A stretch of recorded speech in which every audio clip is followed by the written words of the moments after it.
All right, good morning, everybody.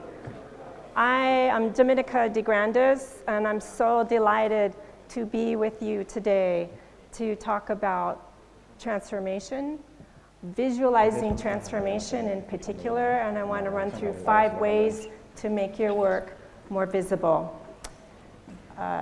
These will be examples from companies that I've worked with. I actually have an example from my company too. And what I've observed working with many companies is that there is a gap between where they are and where they need to go. And sometimes it can be quite hard to see for humans, particularly. We're not quite sure where we are. And the question really becomes, how do we know? Do we really know where we are when we're transforming? And do we know where we need to be? So 5 things, this will be number 1, and that is looking at measuring work type distribution. By work type, I mean the kind of work that you do, the demand of work that you have, different types of work, yeah? And so the first example is going to be from a very large health insurance company. 300,000 employees, 340 billion annual revenue. They're going through a project to product transformation. And the product team, so this talk will have examples from infrastructure, IT operations, we'll have examples for product people, and also for those of you who are managing your whole value stream. So hopefully there should be an example that's relevant to everybody here. This example is with a product team, and this product team has objectives, OKRs. Have you heard of OKRs? Okay. So one of their OKRs was 30% of all defects need to be completed by the end of their planning cycle, which was 10 weeks.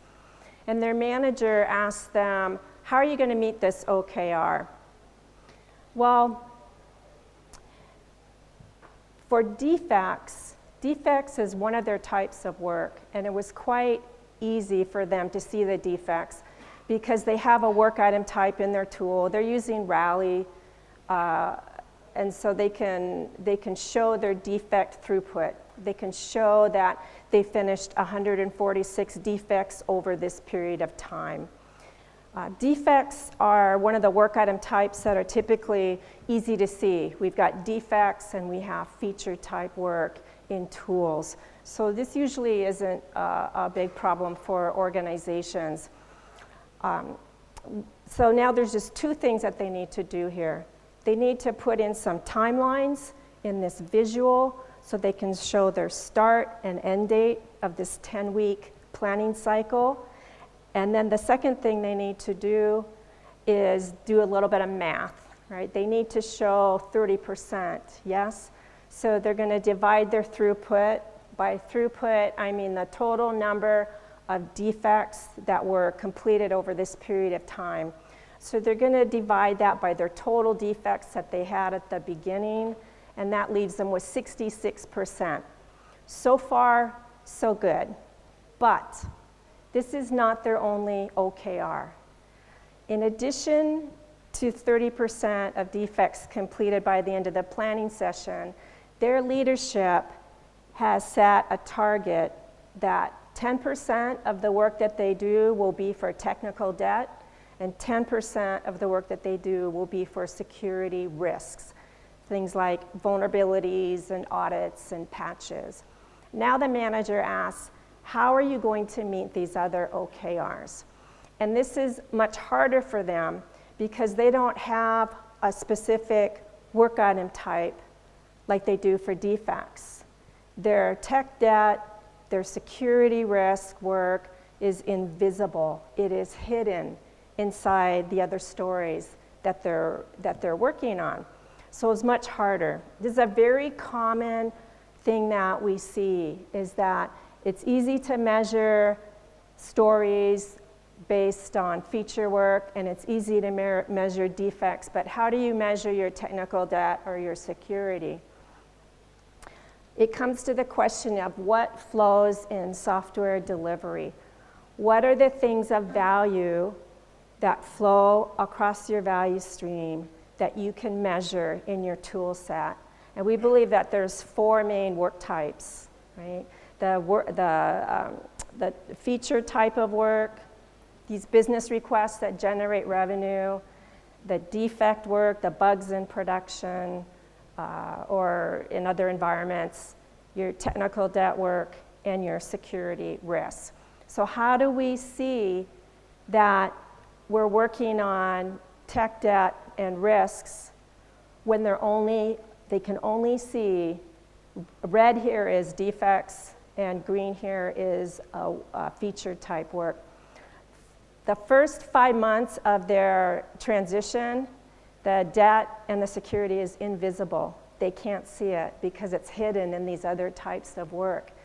So what they had to do was specify, they had to find a way to use another work item type, add a special field in it, so that developers then now have a drop down where they can select debt and security. So the last 3 months here now, we have visibility on all 4 types of work. Yeah? And we can see that, by the way, I should say that this isn't very easy to do in other tools. Sometimes you need to go to your tool admin and say, hey, can we add a field to one of our work item types because we need to get visibility on security and debt. And sometimes that answer is no.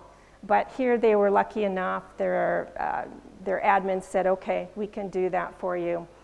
And so now they can see that their distribution, their workflow distribution, the ratio of their defects, risks, security risks, technical debt, and feature work is shown here. So 39% of their work is defects, 34% of their work is feature work, only 2% of their work is security risks, and 24% of their work is debt. So now the conversation, this is what really matters. Now they can have the necessary conversation of, we didn't make our target, we didn't meet our OKR for security risks. Where is that going to come from? What work are we going to deprioritize so we can do more security risks? Or maybe the conversation is, why is this a target in the first place? Does 10% security of all our work make sense? Is that what it should be? That's the whole point of this metric we call flow distribution. It's to help you spark that conversation on what should our flow distribution be, and then to work with your leadership and your teams to reprioritize so that you can influence your OKRs. Somebody is going to influence your boss, right? And it might as well be you. Okay, let's go on to number 2, and that is organizing for value stream visibility.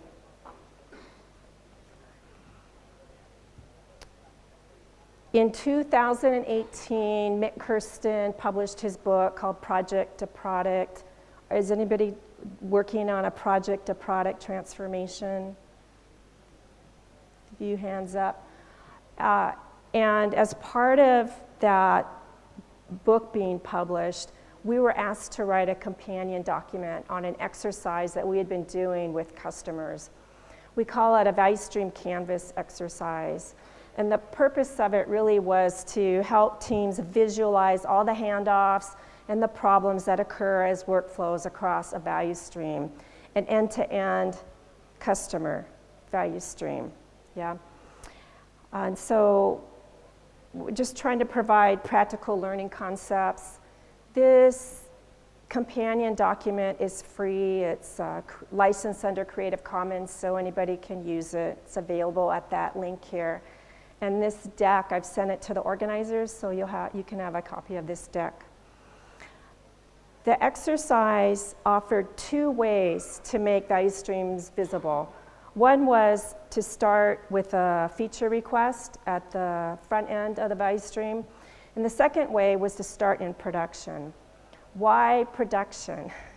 Because if production's down, if there's an incident in production, that creates the biggest risk to the organization. We found it very valuable to start with production. This exercise has two questions, and the first one is, how does work arrive? How does work arrive? Some people have no idea how work arrives. I ask them, how does your work arrive? Well, I don't know. It just shows up in Jira. Right? We don't know how the work arrives. However it does, though, we create a box on the canvas, and we identify the tool of how you found out about it. Was it because it was in some tool? Did somebody tell you about it? How did you first find out there was an incident or a production issue? And then the next question we ask is, what happened right before that? And that's the question that propels you through this whole canvas. The first example was with a fintech. We did this on site. This was back in 2019 before COVID, so this is an on-site exercise. And we had everybody in the room, and everybody could voice their thoughts about, well, before this happened, we had to do this, and before that happened, we had to do that. And you could see that the drawing here is not linear, it's quite messy, and the benefit of having all the right people in the room was that you could fill in the missing gaps because not everything was known. This exercise was considered a success. Even the VP of operations was in the room, and their jaw dropped when they discovered everything this infrastructure and operations team had to do in order to fix this problem, which was a network capacity issue, basically. There was a short-term fix, things got mitigated, and production was up and running, but then there was this very long process that had to occur to upgrade from 5 to 10 gigabytes for their network switch. And it took a very long time to do that. Here's an example of an exercise that did not go well. This was 2021 with a big telecom. So we're not on site, we're in Zoom. And instead of having all the right people on the call, it was just the manager, the product manager, or maybe it was one of the lead engineers, maybe just two people, describing what would happen with a feature request. So they chose to do number one and identify all the activities that occurred. There were other people on the call, but they weren't speaking up. They didn't have their cameras on Zoom. So it was a real challenge to get an understanding of where the pain points were, and it wasn't considered very successful. And I think there were at least 3 reasons why. And one was culturally, in the first example, all the people who participated in that production event were able to be there and participate and have their voice heard. In the second event on the Zoom, it was somebody else speaking for them.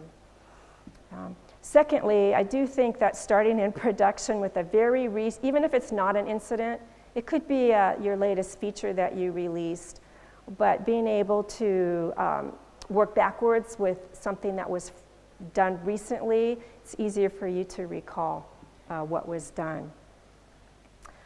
I said there were 3 things. There was the culture and everybody's in the room. There was starting with production, and just having the right people in the room. So here's what we do now to improve this exercise. We've learned a lot since we've been doing these, and what we do now to make the work more visible, especially during transformations, is we make sure we get the right people involved. We select a feature or an incident that was recently delivered, it's fresh in people's mind, and we ask them a series of questions, which I can't read, right? But it's all the typical handoffs that you might have and approvals and what was needed. So we make sure that we have the right people in the room, because if the right people aren't at the table, there's consequences of that when people's voices aren't heard, particularly if they played a role in doing this work.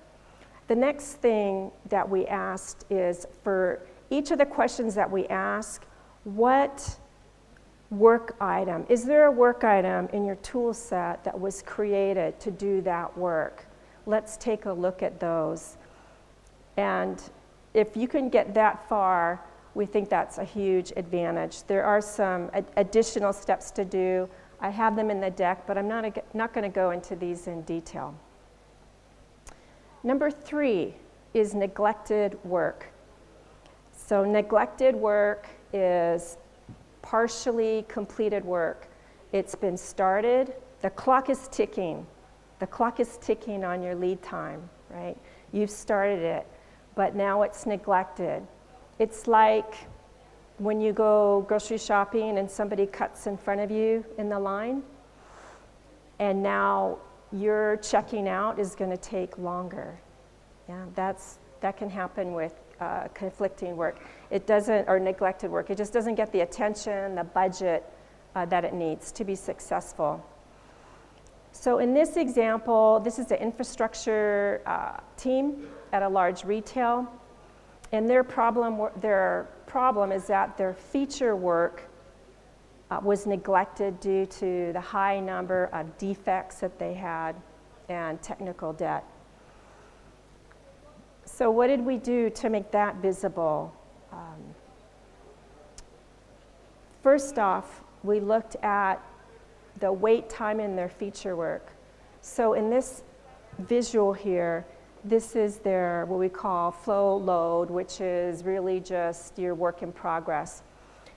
The dark green represents all the work that's been started for a work type feature that is actively being worked. And the light shade of green represents that work that's in a wait state. So most of the work that they're working on is sitting in a wait state. It's sitting idle and not being actively worked on. 96% of their feature work was neglected because they have conflicting priorities. They need to work on defects and debt. That's what's getting prioritized. And we did the math, and the result was it would take over a year and a half to finish all that feature work that was currently in progress. A year and a half. So that's a long time. The second insight was, okay, let's look at how much debt work and how long that debt work is taking. So the debt work here is in purple, and you can see the trend flowing up for their flow time for over 6 months. And again, you can see the dark shaded purple is work that was in an active state. The light shaded purple is work that's in a wait state. So we're starting to see a pattern here, or maybe an anti-pattern, that a lot of work they're working on sits in wait states, which is a key indicator that they've got too much what? They've got too much work in progress. Yeah. I wonder if this is gonna, oh, there we go. So this flow distribution here is showing you over this period of time that they had a lot of defects in red that they were working on. And then at this last bar here, this last horizontal bar shows you the ratio of just how much defect work they had. And because of all the defect and the debt work, they weren't able to get out the features that the business had hoped they would. So conflicting priorities. How many of you have conflicting priorities right now? A few hands go up. Yes, I do, for sure. All right, the last insight from this team is the impact that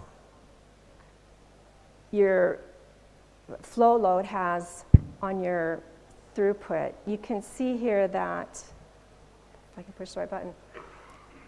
So this is throughput. This is what we call flow velocity. It's the number of items that were delivered over a period of time.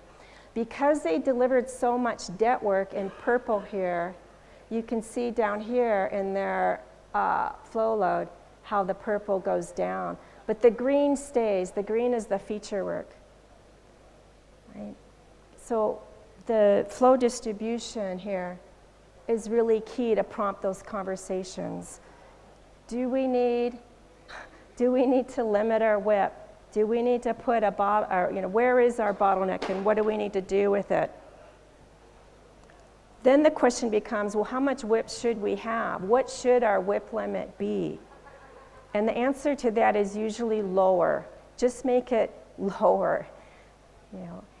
92 is better than 100. Ideally, this is one of the key slides of this whole talk, is that the departure rate of your work determines what the arrival rate should be.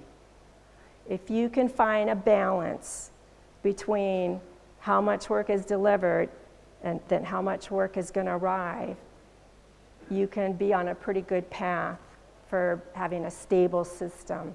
And stability in your system is what is going to make you more predictable. When leaders say, how long is that going to take? It's really hard to give a good ballpark number if you have lots of work in wait states. But if your arrival rate of work is fairly balanced with the departure rate of work, then you have a much higher probability of delivering your work on time. I left you this bonus exercise. This is an aging report. I think if you can do an aging report, I've done this exercise many times with companies, and it's really an eye-opener because you can see, you just query, basically it's pretty simple, query your tool set and ask, how many things do we have in progress that haven't been updated or touched in X number of days? You can do 30 days, 60 days, 90 days, 200 days, and look at that list to see just how old your items are.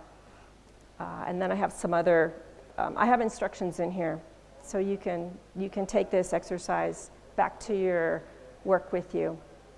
Let's move on to number 4, which is unplanned work. So this is a very large retail company, infrastructure team, and their problem is they have tremendous amount of unplanned work, and the unplanned work was delaying their planned work. But they didn't have a way to show it. Their unplanned work was invisible, which is fairly common. How do we make unplanned work visible? For them, their unplanned work here is in gray. So they had to find a way to, in their tool set, to use a flag to flag all their unplanned work. Now this was just for an experiment, so it didn't have to last forever, but they did an experiment to show how much unplanned work they had, which was 75-80% of their work was unplanned. And you can see here how much the unplanned work is growing. I think I just jumped the gun there. Their unplanned work is increasing over time. This is their flow time metric, how long it takes unplanned work to complete. So with this then, they started an experiment to continue to make their unplanned work visible. And the gist of their experiment was to work on dependencies. They had so much unplanned work on that were dependent on specialized skill sets who were part of a shared services team that were supporting many other teams. And the prioritization was unclear to them. Because when they have requests coming in from so many different teams, each of those teams think that their request should be your number one priority. So very challenging for them. And here's a second example from another team in that infrastructure group. Experimentation is now one of the main columns in the Kubler-Ross change curve. This is the change curve that was adapted from the grief model, and they made it applicable for business. And it's showing how when we are going through so much change, we have a lot of denial and frustration and depression. But what's so key here is that it's when we start doing experimentation here is what tends to help organizations move out of depression into having some sense of agency that they can facilitate change. People will ask me, well, we don't really have that agency to do experimentation. How do we do that? And my advice for you there is, when you're doing your transformation, is to use a very humble approach and say that, you can find a business partner and say, I know that we haven't been serving you as well as you'd like. We have an idea we'd like to try. We'd want to experiment. Would you be able to sponsor us? We think that we could solve some of the things that you're unhappy with, such as things take too long, or we don't know where where's my request. So something for you to consider. Because changing how you work, especially in a transformation, isn't easy if people aren't set up for change. And I see that all the time. We're going to do a new transformation. It gets delegated to people who maybe don't have the experience or the knowledge or the connections to do this kind of transformation. And even if they do, they usually don't have the capacity. It's usually not their day job. They have to take it on top of their day job. All right, last one here, as I'm running out of time. Our team coined this term, stuck in storyland. And what we mean here by this is a micro view of your end-to-end customer value stream, a micro view. So really large company, they're on the verge, I guess we're all on the verge of the greatest wealth transfer in history right now, as what we refer to in America as baby boomers. The older generation are getting set to transfer $79 billion over to their children, which creates quite a dilemma for them. It's an interesting dynamic because 30 and 40-year-old people have much greater expectations out of digital services than their parents do. Like I want a printed out, detailed report every month, it's my timer, that shows my financials, down to the cent. My kids would be very happy with just a thumbs up showing them that, AI determined that there's no fraudulent charges and that their parents transferred $1,000 into their account because they were running low on funds. And so they have a need to modernize apps and features rapidly, and their problems are twofold. So this is for maybe the value stream architects or people who are managing end-to-end customer value streams. This is very common. There's a false sense of measuring just stories when the value that the customer sees is in another work item type. In this case, it was a capability. And just know that they had way too many capabilities in the funnel. So they needed to bring visibility on just how much work, big, huge initiatives were planned, and there was a very small amount that we're getting through. So there was a lot of waste in the system. And that's an opportunity for leadership out there, is to have a think about how much money is being spent on waste in your system. And I don't want to keep you from your other sessions, so I will end there. And thank you very much for your time.